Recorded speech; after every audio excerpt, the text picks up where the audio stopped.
Hoy vamos a tratar un poco el tema de el bushcraft de salón y la acampada libre.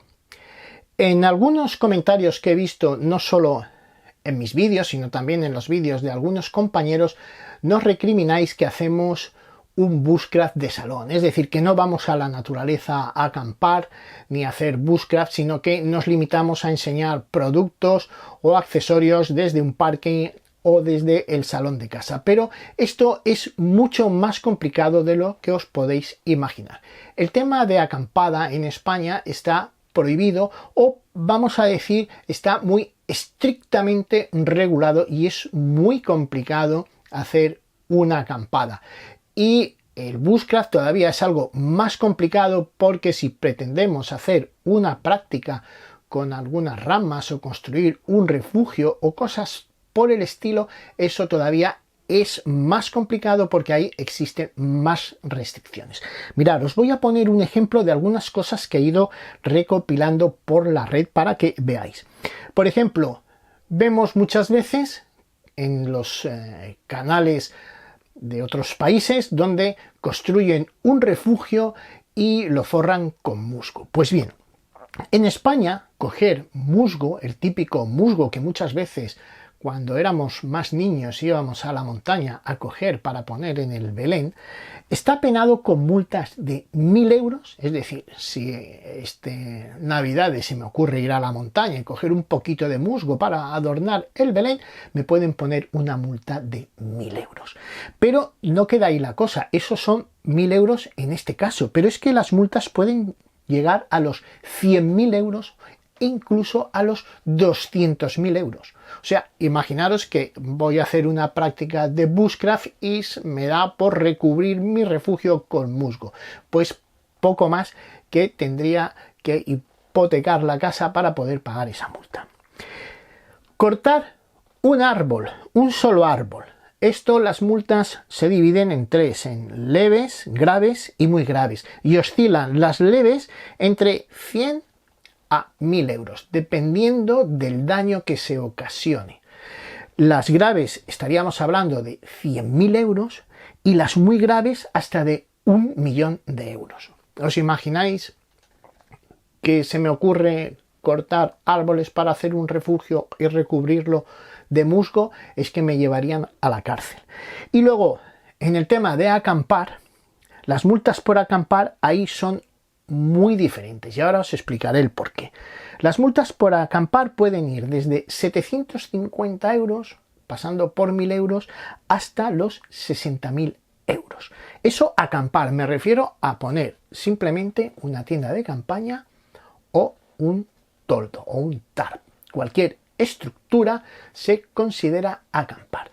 Y si estamos hablando de la pernocta, también las multas pueden ir de 50 a 100 euros, pasando incluso hasta 5.000 euros. Todo depende del municipio, si se trata de un parque natural o no, si es un parque público, si es una zona privada, etcétera, etcétera.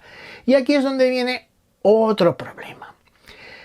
Podemos pedir permiso para hacer alguna de estas actividades, es decir, para hacer una acampada o para hacer una pernocta. Pero el problema reside en lo siguiente. La ley está hecha para que cada ayuntamiento pueda regular estos permisos. En España hay unos 8.000 ayuntamientos. Por lo tanto, imaginemos que vamos a hacer una ruta de varios días y tenemos previsto montar una tienda por la noche para dormir y a la mañana siguiente marcharnos. Pues tendríamos que pedir permiso en cada uno de estos municipios por el que va a transcurrir nuestra ruta.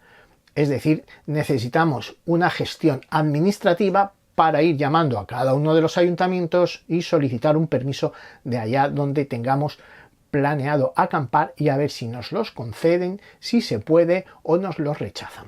Por lo general, si lo pedimos a título individual, es muy probable que nos lo denieguen. En muchos de estos permisos se los van a conceder a asociaciones o entidades. Sí que es cierto que en algunos ayuntamientos hay zonas de acampada controlada que son, digamos, de uso público, y ahí con un pequeño permiso y pagando una cuota, o simplemente pagando una cuota, ya puedes acampar. O sea que fijaros la complicación que es ya no practicar bushcraft y cortar unos troncos para hacerte un refugio, sino simplemente para montar un sencillo tarp apoyado en tus bastones de caminar. Así que quiero que veáis esta dificultad. La regulación de acampar se inicia en 1966, o sea que esto no es una cosa que venga de ahora, pero esta ley de 1966 es derogada, creo que en 1978, con la entrada en vigor de la Constitución. Ahí todas las leyes anteriores de este tipo son derogadas y pasan a manos de las autonomías. Y aquí, si antes hablábamos de 8.000 ayuntamientos que cada uno pone su ley, también las diferentes autonomías pues tienen unas normas genéricas. Y todavía vamos más lejos, no solo las autonomías, sino que también depende de los parques, es decir, no es lo mismo, no son las mismas normas para el Alto Pirineo que para la Sierra de Cazorla o que para el sistema central. En fin, cada uno de los sistemas montañosos o de los parques también tienen sus características especiales. O sea que fijaros el follón que es.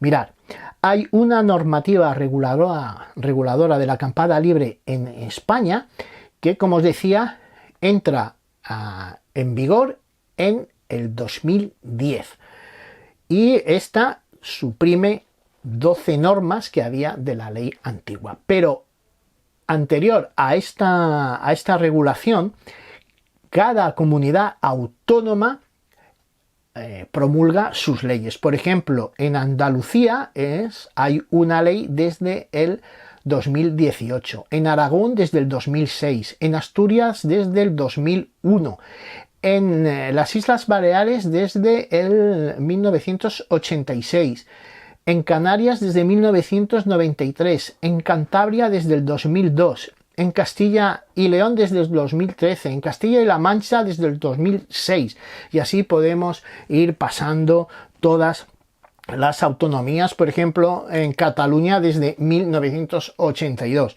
para que veáis que cada autonomía, cada región tiene sus propias leyes, que a la vez tienen los ayuntamientos sus propias leyes, y por si todo esto no fuese complicado, tenemos también que se diferencia entre lo que es acampada, lo que es pernocta, y luego, para complicarlo aún un poquito más, porque parece que la cosa no es tan complicada, pues por ejemplo no es lo mismo acampar o pernoctar en el Parque Natural del Alt Pirineu o el Parque Nacional de los Pirineos o en el Parque Nacional de Ordesa y Monte Perdido o en los Picos de Europa o en el Parque Nacional de Sierra Nevada o el Parque de Sierra de Guadarrama. Depende lo que hagamos, en un sitio puede estar permitido y en otro no. Por ejemplo, en el Parque de la Sierra de Guadarrama no está permitida la acampada, pero sí se puede hacer vivac por encima de la cota de los 2100 metros en la zona del antiguo Parque Natural y por encima de la cota 1700 metros en su zona periférica. Que no estén bajo la protección de ciertas premisas. O sea que imaginaros. Por el contrario, en el Parque de Sierra Nevada está prohibida la acampada sin previa autorización, pero se puede hacer vivac o pasar la noche solicitando una autorización por escrito, fax, correo electrónico o correo normal al director conservador del parque. Luego, cada acampada pues tiene unas ciertas condiciones. Suelen permitirse pequeños grupos, generalmente que no sean de más de 10 personas, se limitan como máximo a una noche, 2 noches, 3 noches, depende. Por ejemplo, en los picos de Europa, el bivac, es decir, se puede dormir en un saco sin montar ninguna estructura, ni, como os decía, ni un simple tordo sujetado con nuestros propios bastones, se permite en zonas por encima de los 1600 metros. En este caso, sí que se puede instalar una tienda una hora antes de la puesta del sol, debiendo recogerlas una hora después de la salida del sol. Por ejemplo, en el Parque Nacional de Ordesa, aquí ya también tenemos prácticamente que ir con un asesor, un notario y un abogado, porque aquí tenemos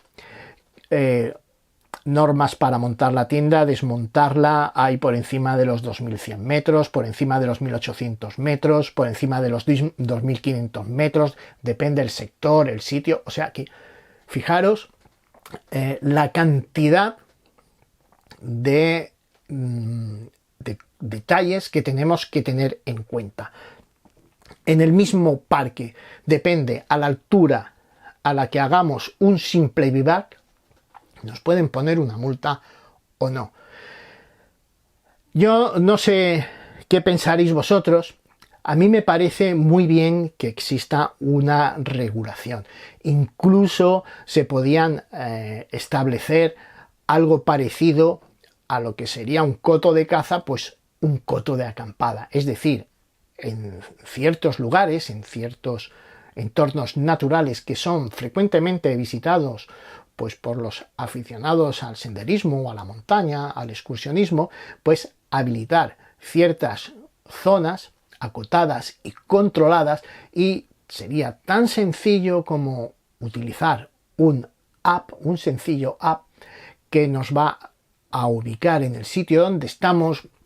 Podemos poner la información con nuestros datos personales, las personas que vamos a estar ahí, cuándo nos vamos a ir, y pagar una pequeña cuota. Pero no, parece que la administración, y no solo esta, porque sé que algunos vais a empezar a criticar al gobierno de turno, porque esto, como ya os digo, viene de mucho más atrás y de diferentes autonomías, y que en última instancia depende de los ayuntamientos, pues parece que no quieran hacer su trabajo de gestionar y simplemente pongan una prohibición, y que sea una gestión muy complicada para siempre poder pillar al incauto que ha pedido permiso en el ayuntamiento de al lado, pero sin saber, ha cruzado la carretera y eso ya delimita con otro municipio, y ahí lo que a un lado de la carretera es legal, al otro